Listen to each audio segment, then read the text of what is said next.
Dance to the music. Hey everybody, it's Chugga Conroy. Welcome back to more Splatoon 2. Last time, it was the Kensa Splattershot Jr. turn after how long? This time, we end up back in Octo Canyon, where we're gonna try looking for a new place to go. We can swap our weapons on the fly to make it easier to navigate around. Sometimes you need a little bit more range, and that is A-okay. No, I cannot hit my snipes. I can't even hit a snipe whenever I'm being perfectly stationary. You expect me to hit it when we're moving as well? Shut up. Okay, gonna try again. Let's switch to the dualies. I like the added mobility from them. Is there anything up there? Just a balloon? No, okay. Maybe over this way. We haven't gone this way yet, and it didn't really seem to go so well for me the other time that I went the other way. Hit you. I didn't see where that went. Oh, okay, let's wait on that for a second, let those float away. Gonna disappear? Sure is taking a while. Look at it go. Here it goes. Oh, he's like, oh, is he still here? Aha, you thought I was gone. Hit you, hit you. Then we can hit this, hit that. You're going over that way? Well, that's okay, so am I. My, how unlucky for you that you're going along a rail. And then hit that. Man, it's just going on. Still, oh my God. I'm not gonna get that in time, am I? Yes, I do. Oh, jeez. Good thing I didn't hit the propeller. Oh, there it is, there it is, there it is. We actually pulled it off, wow. Shucks, just ink a little bit of turf beforehand, you'll be fine.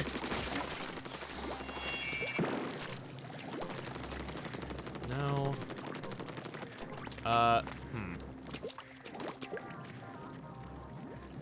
All right, the slowest elevator in the world over here. I can take out the sprinkler, get one egg while I'm at it. There's the kettle. I wish to spill the tea, my enemy's tea. Octo Seeker Shakedown, a midnight stroll.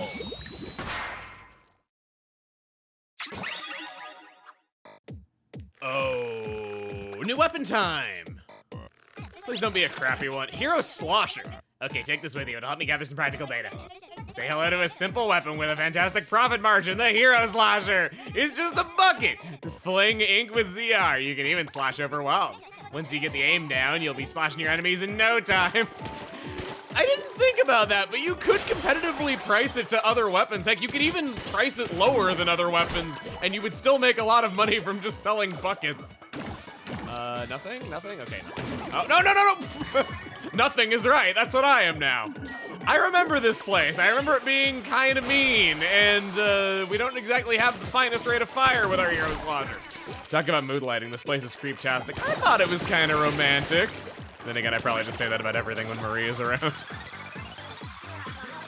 I am green right now, so Octo Seeker spotted. Don't let them find you, Agent 4. Yeah, they're quite strong. You see how big that guy is? I'm gonna hide in my ink, which might not be the best move, actually. He might be able to tell my ink. No, he doesn't notice the green. I know that some enemies do react to ink colors that are not their own, being around. You, oh boy, here comes the spotlight. Whenever they notice you, here we go, here we go. Oh yeah. Don't hit the propellers, they hurt. You can get up on top of them and just fly around. I can slosh over the propel, I think. Okay, oh, frick. I want my armor. Get back over there, please. Please get back over there. Any second now. Thank you. Didn't even think I could get up on top of that thing, yet they bothered to put something up there that'll help me out later on. Here we go. It shouldn't be able to spot you up here. Well, I'm super jumping between things. Oh man, another Octo Seeker. Okay, just gonna do that. So, talking about Marie some more, we could always use some more of that in our lives. A bit of lore that I learned recently is that, I mentioned that Marie's kimono has Tony Kensa stuff on it. It turns out that that's kind of a half-truth. It's more nuanced than that, actually. According to the art of Splatoon 2, yet again, that is not just simply a Tony Kensa insignia on it, Tony Kensa being one of the clothing brands, but it's actually Tony Kensa's family crest as well. which could mean that Marie is directly related to Tony Kensa. We don't know if that's the case for sure, but it might be the case. And also, just because... That's pretty funny, actually. I didn't remember that they had a guy in the cockpit. Just because Marie is related to Tony Kensa does not necessarily mean that Callie is as well. The Squid sisters are, in actuality, cousins. Gonna come down, gonna come down. Oh, get behind you, okay. Gonna get up top, got up. And then we can hit that box in the center once it's back on track. Get some eggs. Oh, there were boxes down there. That's what I needed to do. Let's just blow all this up. I don't need to slosh every single box individually. Get my Donkey Kong. And we can just rush it. It didn't even, how did you not notice me? I was directly in your line of sight. I was in the spotlight. Do octopuses have bad eyesight? Well, now we know that they do. All of that Marie lore talk, it reminded me that, Rasakas, who I credited for helping out with a lot of the lore that you hear in these videos, I didn't mention before that they actually have a YouTube channel where they talk about lots of Splatoon lore. They are the kind of person that will pour hours of detail over all the names of all the band members from all the fictitious bands that you never see. I don't quite go into that level of detail though, but a lot of their stuff is interesting. Yeah, still got it. Trying to remember my bombs more. Trying to watch my surroundings, be careful, not be too reckless. A little reckless is good though. You can hit from the other side of this wall. It's a good example of how Slosher shot properties work. Or should I say, ploperties. It kind of works. It's almost clever. I guess this kind of felt whenever it's a stealth area where you're, well, I guess not really guard towers, guard helicopters, / aircraft carriers. But this place is quite long. There's a lot to it. And for the making it sound like you don't want to ever get noticed by these things, they sure make you get noticed by them a lot to get things. Such as, right now, I want to use you as a platform to see what's up top. Sloshing up the sides, nice. Good. Hit, jeez, just swiveling all around here. There's a lot to grab in this place, I gotta say. I'm not coming up on an upgrade or anything, but might come a little sooner than I expected. Nothing. I'm gonna go onward. Gonna leave the rest to you, Curling Bomb. You ink up this place, I'll explore it a little bit later. Oh, nice. I can get up here, and then I can wait for you, and then I can jump up, barely grazing my toenail. Look at that. This is the checkpoint, but there's stuff over there. Well, I'll be right back. Checkpoint. Still not the final one. This is going on for quite a while here. Can also attack over the no, I can't. That shield is protecting it from the Slosher? Interesting. The far taller walls do not protect you from the Slosher, yet that one does. No, wrong bomb type. But sooner or later. I'll get it right. I'll recover my ink slowly, like an impatient little boy. I've never really had good patience, I'm gonna be honest. I think you can kind of see that in just the way that I play games a lot of the time, though, but I've never really been the most patient person. Going up. It disappeared, thankfully. That was awfully convenient. I didn't get either collectible this late, really. There's an Octo Seeker guarding the Zapfish. So this one's tricky. There's the Sardinium right in the way. Could the Sunken Scroll perhaps be on your back? Out of the way. No! Oh. I don't see it up there. I'm just gonna take off.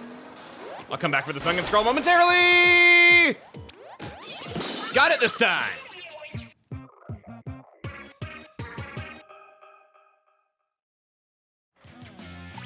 We've now unlocked the Hero Slosher. I might as well change my weapon to something else and play this one a little differently. You're getting good at... Thank you, Marie. Not just saying that because I was talking about you. You heard me. I found a meal ticket up on top of this tower. This is where I thought I was gonna find the scroll. Oh, my search wasn't Based on the fact that I was just showing you a clip beyond this point, you can tell that my search wasn't exactly going well. It's found right near the beginning, where the second Octo Seeker is. By just dropping down there.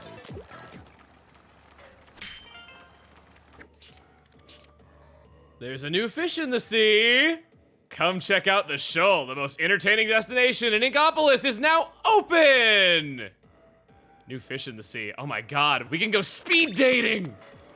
Welcome to the Shoal. We've played around in the arcade machines they have out front, yet never actually been inside.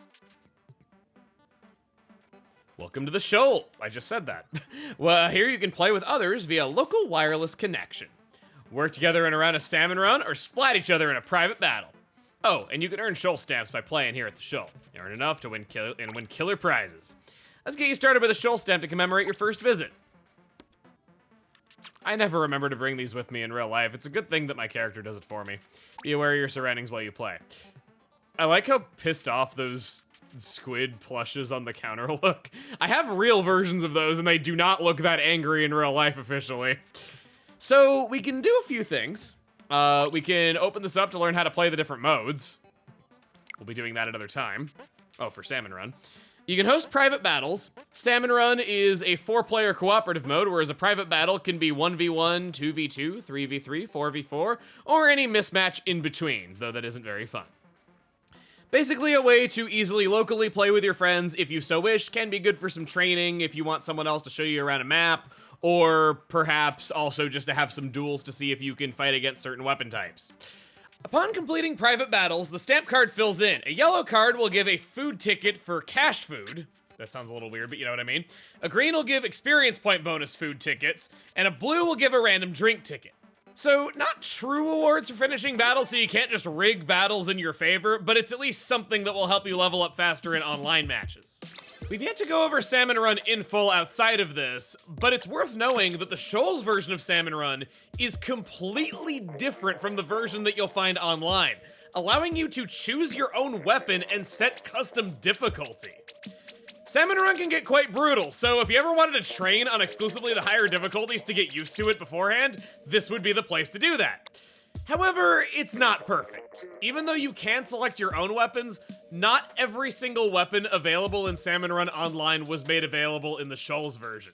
It's a selection of 50 weapons that are available in Salmon Run, missing a few. The last little detail are these pixelated salmonid graphics in the menus. These do not appear anywhere else but the Shoal and might be some of the most remote graphics in the game. For some reason, Nintendo keeps hiding this away in menus as though it's such a scary feature that would make your grandma want to go buy a Mac or something. But they don't seem to want to overcomplicate their setups with land battles being shown. You can activate land mode by holding L and R and pressing and holding the left stick. Strangely, the menus in land mode are inconsistent with the rest of the Shoal, not sporting the pixelated look that is trademark to it. Perhaps it's so remote that even testers didn't find it? No, I'm sure it's just a simple oversight.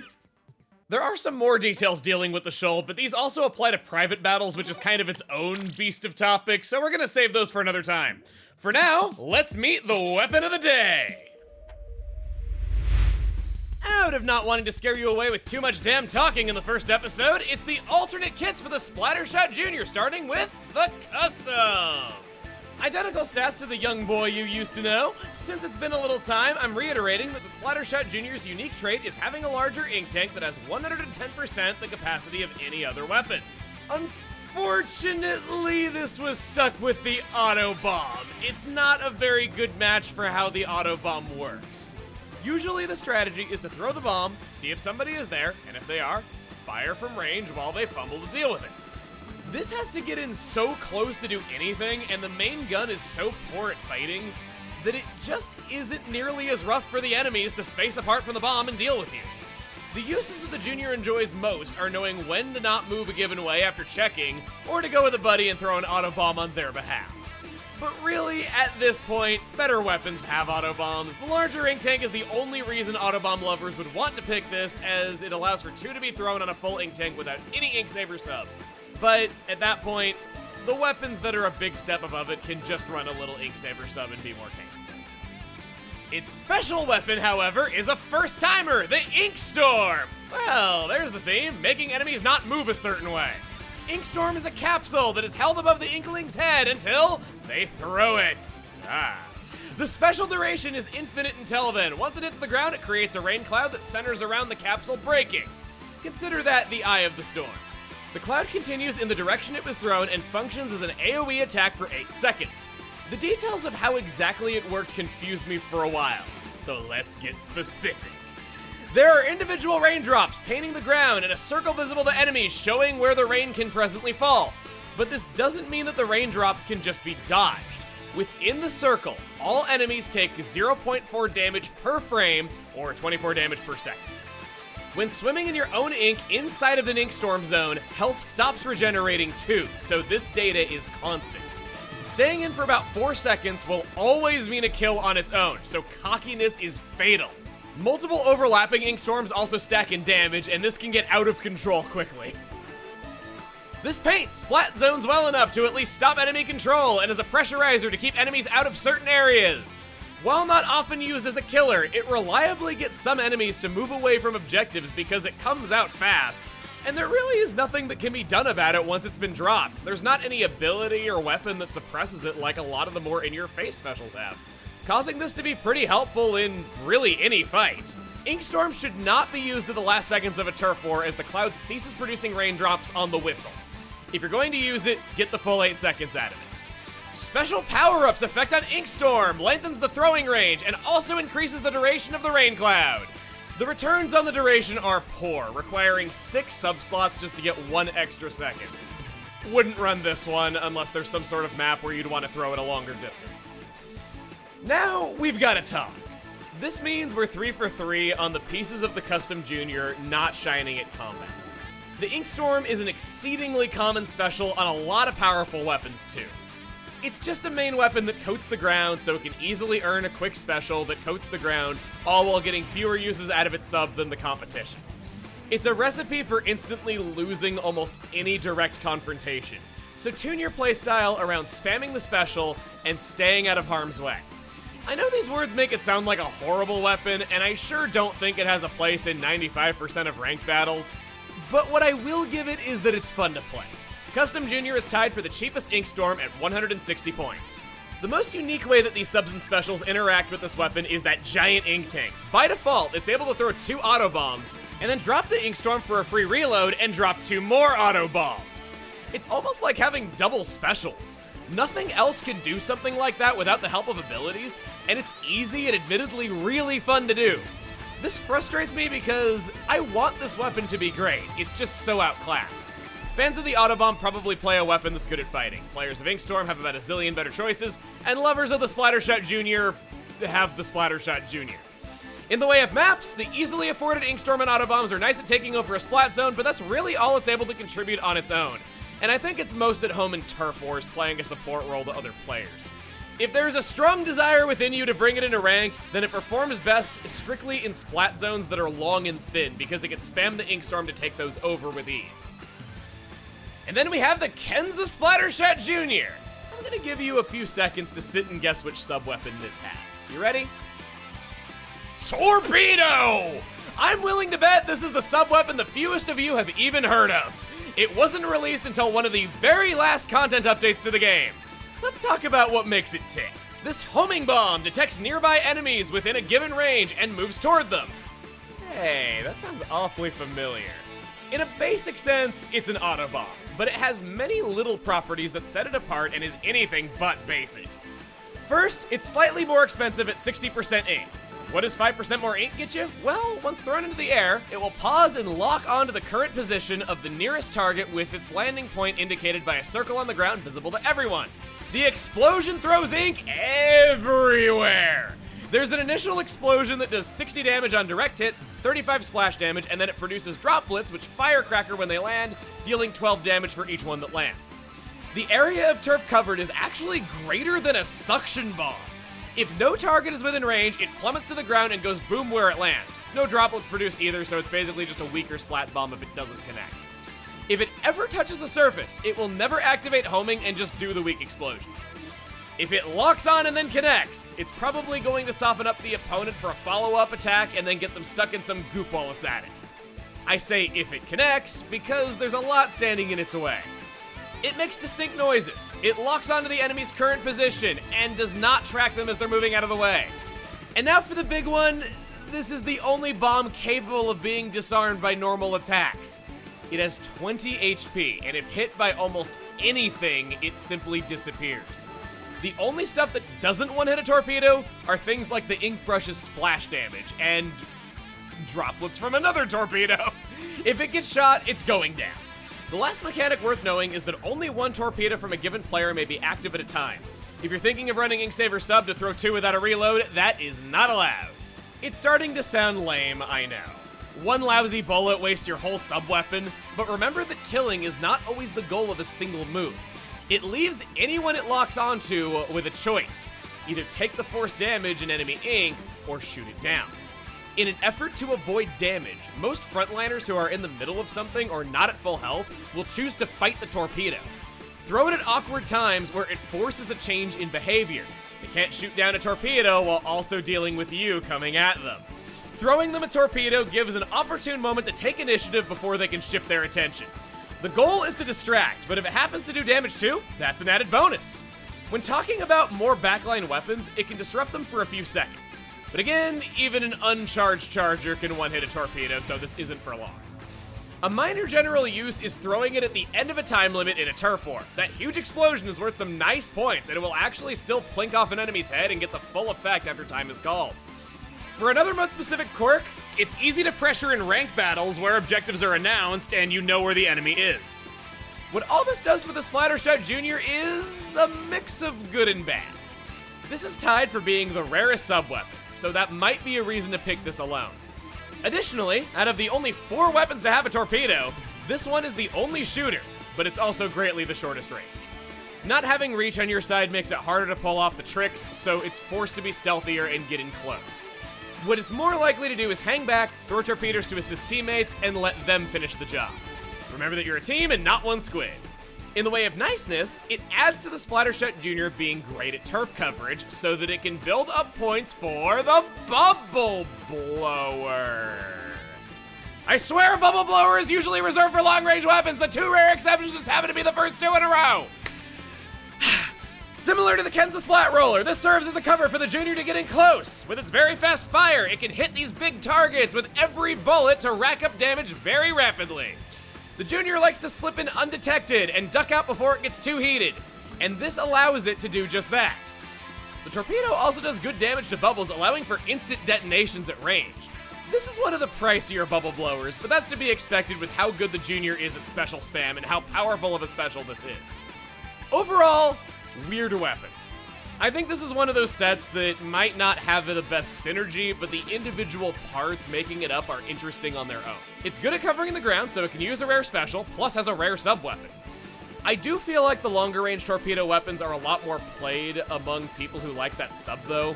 Really, if the regular Junior is built for support, the Kensa is more capable in battle when it can find ways in and has corners to hide behind.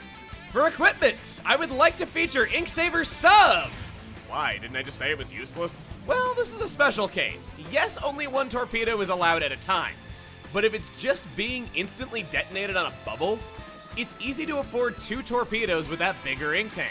This is an uncommon instance where Inksaver Sub serves a legit purpose on torpedo due to the unique combination of main, sub, and special.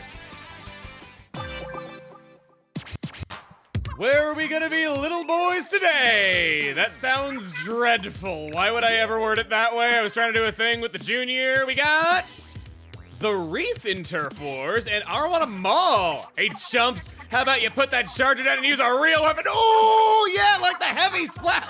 The views opinions expressed here do not reflect those of our employer. I hope for your sake your producer is not Marie.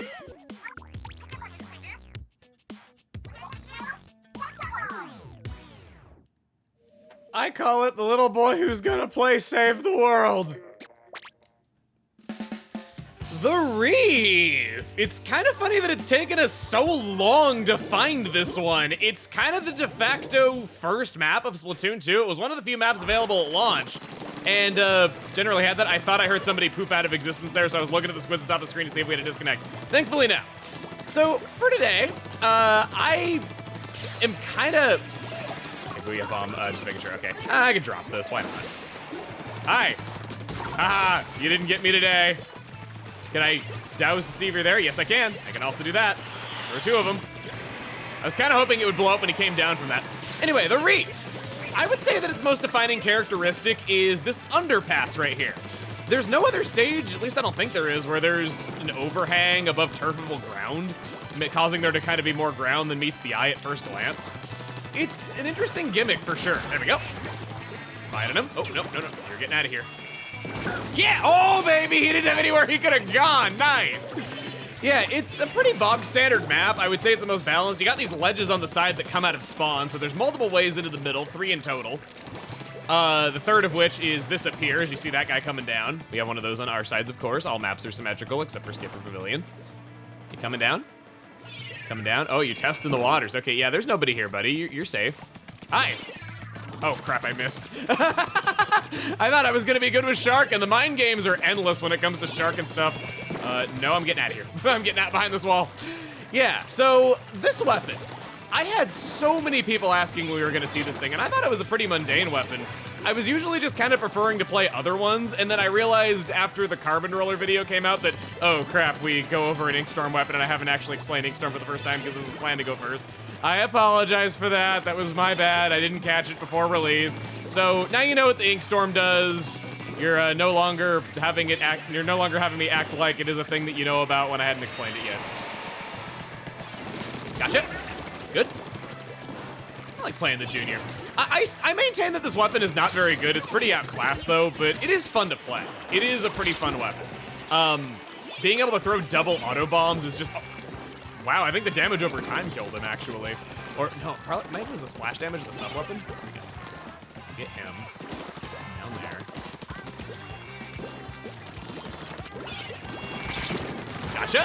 Strafing. I have a lot of run speed up on my equipment slot. I decided to go all in on the special power-up and movement buffs. I was just gonna dig its face into the wall. Oh no, I got up there. Let's do a reload. Thinking about an ink recovery up might have also been a good thing to suggest though, but I can't recommend every ability for every weapon. Technically, most abilities will help most weapons in some capacity. So I can see some people disagreeing with my opinions in certain cases. I don't think I died a single time this game. I think I just kind of wrecked house. I was slaying a lot for what this weapon is. We'll drop that. Just kind of hopefully get some last second points. I'll paint over here, get that over there, and there we go. That seems like a pretty sound victory if you ask me. Or if you ask Judd. And his opinion is the only one that matters in this world. Good, no disconnects. I was worried I didn't notice one. 7 kills, 4 uses of my special. Lovely, lovely, lovely, lovely. I even got my crack on high tops in the mix. I've missed using these things so much. They were my favorite shoes. Arowana Mall. A returning stage from Splatoon 1 that I had mixed feelings about, but at least it wasn't Moray Towers or Bluefin Depot. At least they had the sense to not bring back one of those maps. We got some really irregular turf here that just kind of slopes up and down all around. We have a side area and center that we can use to climb up the wall, which I think I'm gonna do just to kind of get a feel of the action, because I don't want to go up too fast. No one there? No one there at all. Huh. Here I thought they were sharking us. You have some sides right here that are useful for snipes. That's what our team side is doing. I don't know why I threw a bomb up there. It's pretty early for them to be going up there on their side. There is their snipe. And there's even some other ledges that are a bit further away for some dedicated chargers that are much longer range than your average long-range weapon. So I I would say it's a pretty sniping-oriented map. Maybe not the most sniping-oriented, but you got multiple areas where a sniper could go. If there's squid beacons on the team, that's quite useful just because of how long it takes to get to the center, as well as just how many places there are that is useful for longer-range weapons that might not be equipped with such things. No. Huh.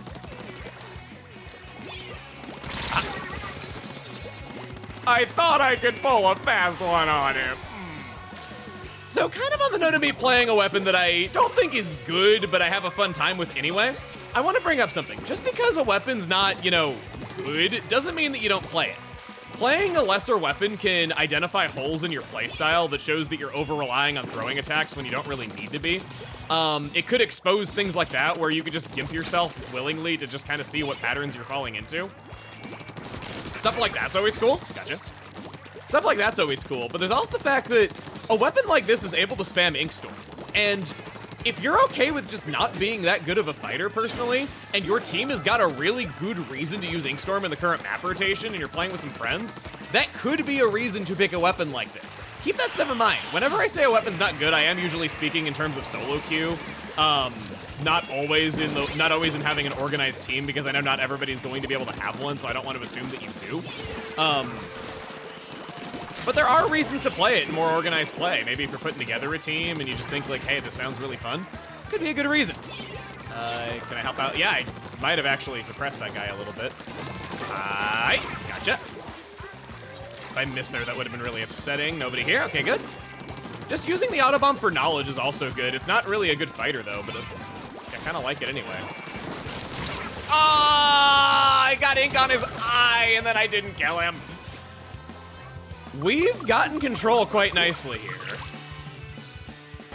Doesn't look like, no, they don't have a disconnect. You can still see the weapon there. If you want to see if a person's disconnected, if there is an extron over their weapon and it's not grayed out, grayed out means death, whereas not grayed out means they disconnected. You see there how they're grayed out right now because they just are respawning. They're gonna pop back in any second now. Yeah, there's one and there's the other. Boom, boom, boom, boom, boom, boom, boom. Ha, I got your kneecaps wet in the finale.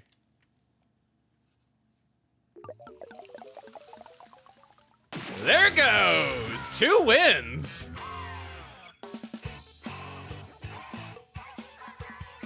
Oh, I wanted to see the Squiffer come back down. It's cute how she tosses it like a baton. 4 kills, 2 Ink Storms. Yeah. I was kind of lucky that I got such long maps. Those tend to be the best ones for Ink Storms, just because they can travel a long distance. So there we go. Unironically, the weapon that you guys have been asking to see the most. What are you doing there, bud? You okay? You need some help? Marie does not want to be seen with me in this context. She's just shielding her face so the camera doesn't see it. Anyway, that's all for now. Next time on Splatoon 2, we're gonna be seeing a weapon that was once the quintessential staple of every team. It's not quite that high anymore, but still a pretty decent weapon. See you guys then.